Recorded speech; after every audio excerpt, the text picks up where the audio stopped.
Hello everyone, welcome back to আদি কীর্তি। আর আজকে আমি শেয়ার করছি আমাদের পন্ডিচেরির লাস্ট দিনের ব্লগ। তো প্রথম সকাল সকাল রেডি হয়ে আমরা বেরিয়ে পড়েছি ইডেন বিচের উদ্দেশ্যে। আমরা গুগল ম্যাপের সাহায্য নিয়ে যাচ্ছিলাম। সকালবেলায় ভোরবেলায় উঠেছিলাম, ভেবেছিলাম সানরাইজ দেখতে যাব, কিন্তু এত বৃষ্টি পড়ছিল যে সানরাইজ দেখতে যেতে পারিনি। আর যখন বিচে এসে পৌঁছালাম তখন এত রোদ যে রোদের ঠেলায় মনে হচ্ছে একটু গাছের নিচে দাঁড়ালে ভালো হয়, বিচে যাব না। যাই হোক, তো আমরা প্রথমে এসেছি ইডেন বিচে।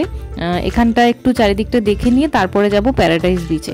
ইডেন বিচের চারিদিকটা খুবই সুন্দর, চারিদিকে ব্যাকওয়াটার, এবং এই ব্যাকওয়াটারগুলোর ওপরে আপনি বোট রাইড করতে পারেন, স্পিড বোট রাইড করতে পারেন। আর ওর ধারে ধারে ছোট ছোট সব স্টল করা আছে, ওখানে খাবারের দোকান বা ছোটোখাটো কিছু জিনিসপত্র কিনতে চাইলে সেসবও আপনি কিনতে পারেন।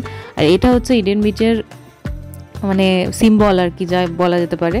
তো বিচটা খুবই সুন্দর, পরিষ্কার পরিচ্ছন্ন, যেটা আমার সবথেকে ভালো লেগেছে।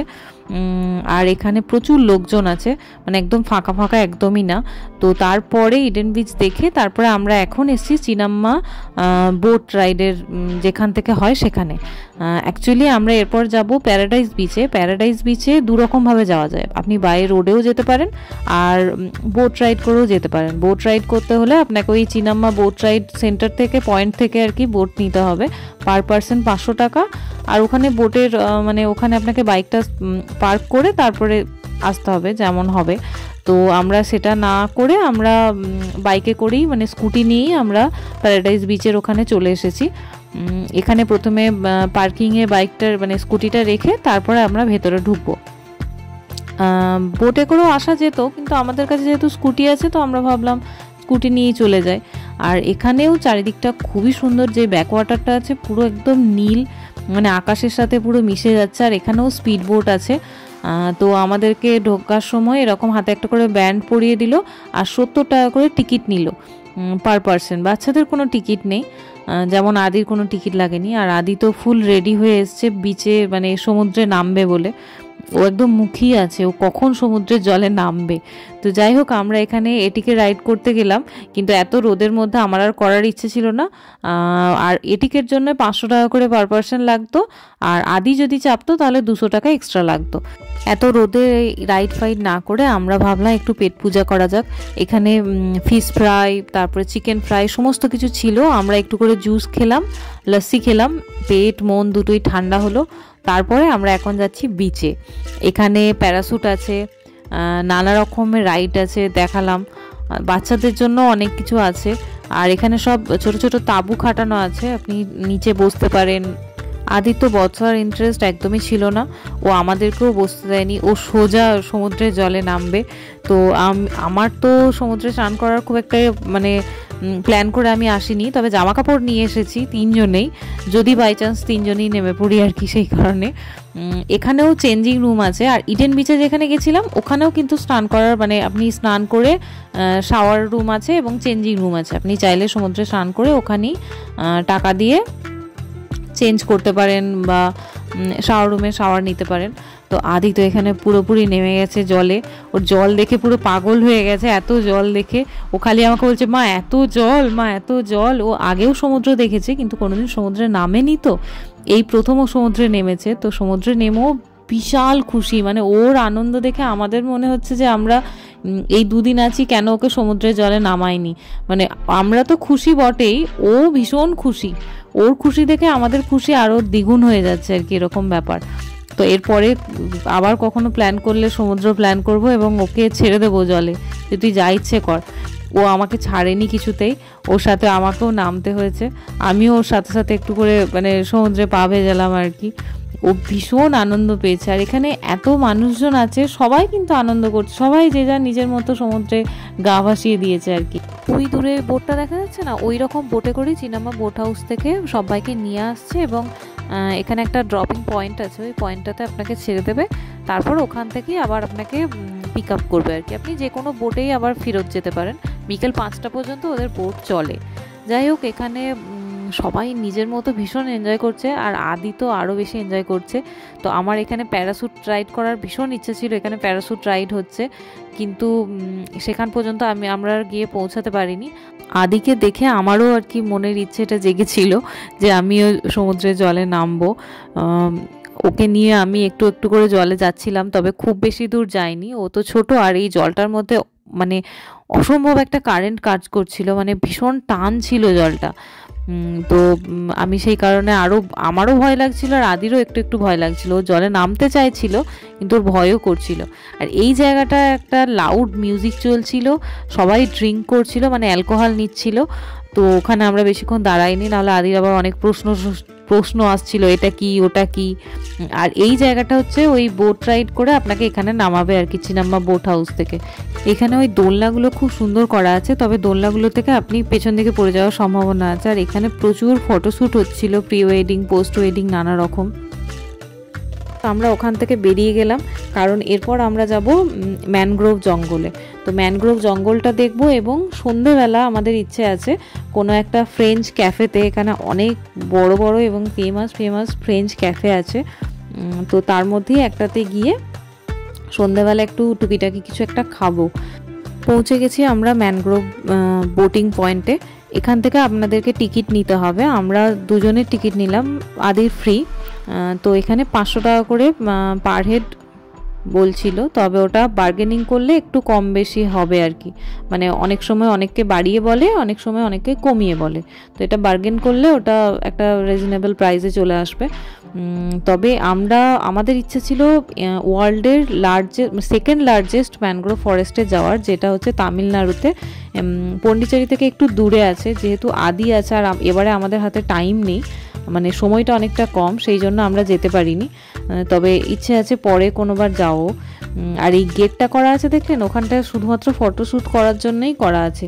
এখানে এই বোর্ডটা রাখা আছে, ওটাও শুধুমাত্র ফটোশ্যুট করার জন্য, মানে যে কেউ এসে ছবি তুলে চলে যেতে পারে আর কি। তবে এই যে ম্যানগ্রোভ ফরেস্টটা যাচ্ছি, এটা 1 ঘন্টার জন্যে আপনাকে পুরো ফরেস্টটা ঘোরাবে এবং সমুদ্রের ধার পর্যন্ত, মানে সমুদ্রের কাছ পর্যন্ত নিয়ে গিয়ে তারপরে আবার ছেড়ে দেবে। এই জায়গাটায় আমি ছোট্ট ছোট্ট কালো কালো দেখলাম, কাঁকড়া। এখানে খুব বেশি মানে জন্তু জানোয়ার নেই, বা মাছ টাছও হয়তো খুব কম আছে, তবে কাঁকড়া আছে, লাল কাঁকড়া, কালো কাঁকড়া, বেশ সুন্দর লাগবে।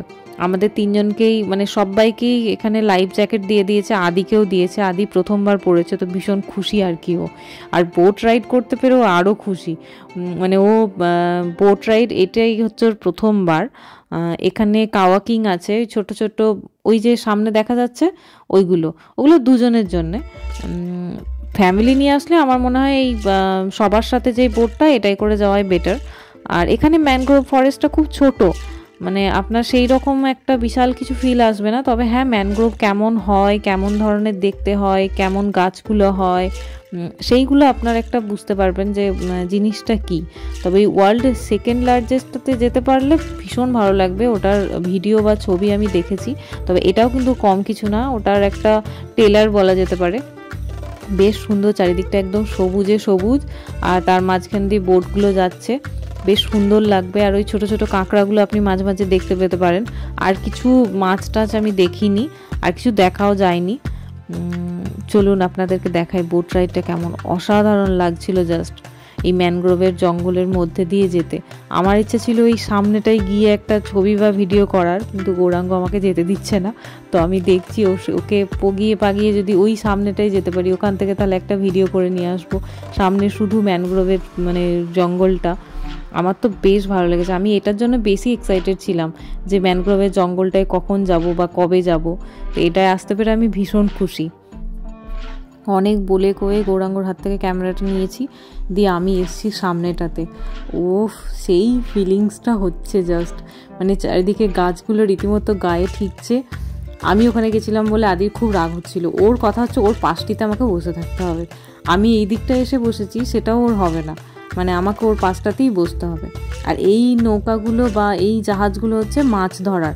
এই জায়গাটা জলটা খুবই নোংরা ছিল এবং চারিদিকে মাছের গন্ধে ভর্তি, তবে প্রচুর জাহাজ ছিল, মানে এখানে ভালো রকম যে মাছের বিজনেস হয় সেটা দেখেই বোঝা যাচ্ছিল। ম্যানগ্রোভে জঙ্গল পেরিয়ে আমরা অনেকটা সমুদ্রের কাছাকাছি চলে এসেছি, আর অনেকগুলো বোট আছে দেখছি, মানে এমন নয় যে শুধু একটা দুটো বোটই আসছে।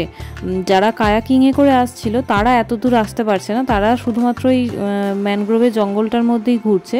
তবে আমাদের বোটগুলোকে অনেকটা ওরা সমুদ্রের কাছাকাছি নিয়ে এসছে। আদিকে জিজ্ঞেস করছিলাম যে তোর কেমন লাগছে এখানে এত সুন্দর বোটে করে আসতে, এত চারিদিকে জল।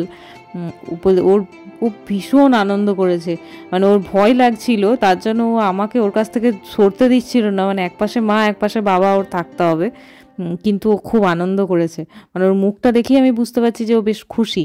আর ওই যে ওই ধার বরাবর ওখানে অনেকে দেখছি বসে বসে ছিপ নিয়ে মাছ ধরছে, এবং বাই রোড ওখানে এসে আর কি নিজেদের মতো করে আর কি সন্ধ্যের সময়টা কাটাচ্ছে। এখন প্রায় সন্ধে হব মানে সানসেট হয়ে গেছে। এখান থেকে তো সানসেট দেখা যাবে না, সানরাইজ হলে দেখা যেত। যাই হোক, এই সমুদ্রের কাছাকাছি এসে বোটটা দেখলাম পুরো 2-3 বার এরকম গোল গোল করে ঘুরিয়ে তারপরে ফেরত নিয়ে যাবে। আর এখানে একটা ইন্ডিয়ান ফ্ল্যাগ আছে, চারিদিক দিয়ে অনেক বোট আসছে, বেশ ভালো লাগবে দেখতে আপনার। আর এই বোট রাইডটা যেহেতু অনেকক্ষণের না, সেহেতু আর ওই যে চারিদিকে ঘোরাবে জলের মধ্যে গোল গোল করে জোরে জোরে ঘোরাবে, আপনার বেশ থ্রিলিং লাগবে ব্যাপারটা। আর যখন ঘোরাচ্ছিল তখন ওই সামনের মুখটাতে কাউকে যেতে দেয়নি, মানে এই মুখটাতে। কিন্তু তারপরে যখন এই ম্যানগ্রোভের কাছাকাছি এলাম আবার, তখন সব বাইকে একটু একটু করে টাইম দিল, সবাই গিয়ে আর কি ওই সামনেটাতে দাঁড়িয়ে ম্যানগ্রোভের সাথে নিজেদের ছবি ভিডিও যা ইচ্ছা আর কি তুলে তারপরে বোট আবার রওনা দিল যেখান থেকে আমরা বোটে চেপেছিলাম সেই জায়গাটার উদ্দেশ্যে। এগুলো অ্যাকচুয়ালি কি গাছ আমি জানি না, তবে ম্যানগ্রোভ জঙ্গলে যে সমস্ত গাছ থাকে আর কি, সুন্দরী, গরান, গেউয়া, সেইগুলোরই কিছু হবে হয়তো। তবে কোনটা কি গাছ আমি সত্যি চিনি না। তবে বোট রাইডটা খুব ভালো লাগলো, চারিদিকে এই গাছ, এই জঙ্গল, এগুলো দেখতেও খুব ভালো লাগলো। যদি আপনারা কেউ কোনো দিন যান তাহলে এই বোট রাইডটা অবশ্যই করবেন, বেশ ভালো লাগবে। চারিদিকে এই সবুজের মধ্যে আর এই জলের মধ্যে যেতে বেশ সুন্দর লেগেছিল আমাদের। এই ব্লগটা এখানেই শেষ করছি। যদি ভালো লাগে তাহলে অবশ্যই একটা লাইক করে দিয়ে যাবেন। আর নেক্সট পর্বে দেখাবো আমরা ফ্রেঞ্চ ক্যাফেতে গিয়ে কি করেছি বা কি খেয়েছি সেই সব। Tata, bye bye.